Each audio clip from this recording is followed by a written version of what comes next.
እነዚህ ሶስት ሙስሊም ባለሀብቶች ያደረጉትን ነገር ስነግራችሁ እጅግ በጣም ትገረማላችሁ። ለነዚህ ሰዎች ማሻአላህ ካላላችሁ ደግሞ ለማን ማሻአላህ ትላላችሁ ብዬ እኔ በግሌ አላስብም ማለት ነው። እዚህ ጋር የምትመለከቷቸው ሶስት ባለሀብቶች በትናንትናው ዕለት በጅማ ራህማ እስላማዊ ማዕከል ራህማ ኢስላሚክ ሴንተር ለማስገንባት በሚደረግ የገቢ ማሰባሰቢያ ላይ እያንዳንዳቸው 30 ሚሊዮን ብር አዋጥተው በድምሩ 90 ሚሊዮን ብር ለኢስላማዊ ማዕከሉ ግንባታ እንዲውል መስጠታቸው ነው የተነገረው። እጅግ በጣም የሚያስገርም ነው። መስጠትን የማይፈሩ እጅግ በጣም ድንቅ ፍጥረቶች ማለት ነው።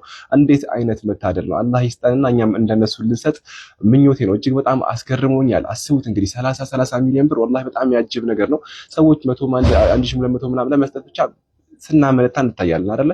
ታዲያ እነዚህ ሰዎች 30 ሚሊዮን ብር ነው የሰጡት። እንግዲህ አላህ ባወጡት አድርጎ የተካላቸው እጅግ በጣም ተደስቼባቸዋለሁ፣ ተገርሜባቸዋለሁ። ቅድም እንግዲህ በትናንትናው ዕለት ብዙ መስጊዶች ላይ የገቢ ማሰባሰቢያ ሲደረግ እንደነበረ ነግሬያችሁ ነበር። ከዚህ ከታች ያያስኩላችሁ ቪዲዮ ላይ እሱን ገብታችሁ ተመልከቱት።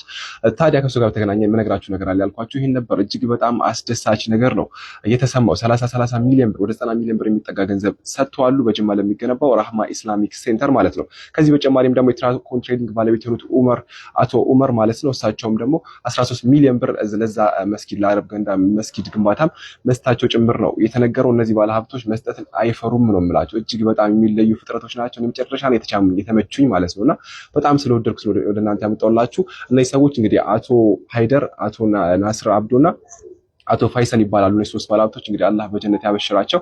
ሌላውኛ መስጊድ ላይ ትናንትና የገቢ ማሰባሰቢያ ሲደረግ ነበር። በጣም የወደድኩት አንድ ነገር በዚህ ግረ መንገድ ላጋራችሁ። ምንድን ነበረ? አንድ ወጣት እንግዲህ ገንዘብ አስተላልፈና በአካውንት አስተላልፎ ምንድን ነው ያለው? ዱዓ አድርጉ፣ ሁለት ጓደኞች አሉኝ ያላገቡ፣ እነሱ እንዲያገቡ ዱዓ አድርጉልኝ ብሏል። እንዴት ቢያዝጉት እንደሆነ እንግዲህ አስቡት ማለት ነው። በጣም የደላኝ ነገር ነው። ከዚህ በተጨማሪም ደግሞ አንድ ታሪክ አንድ ገጠመኝ ነግረው ነበር መድረኩ ሲመሩ የነበሩ ሼህ። ቪዲዮ ትንሽ 2 ደቂቃ ስላለፈ በቀጣይ ቪዲዮ ልንገራችሁ፣ በኋላ አንድ ቪዲዮ ሰራለሁ እሱ ላይ ልንገራችሁ። ለማንኛውም ማሻአላህ በሉኝ። ቪዲዮን በደንብ ላይክ፣ ሼር፣ ፖስት አድርጉልኝ።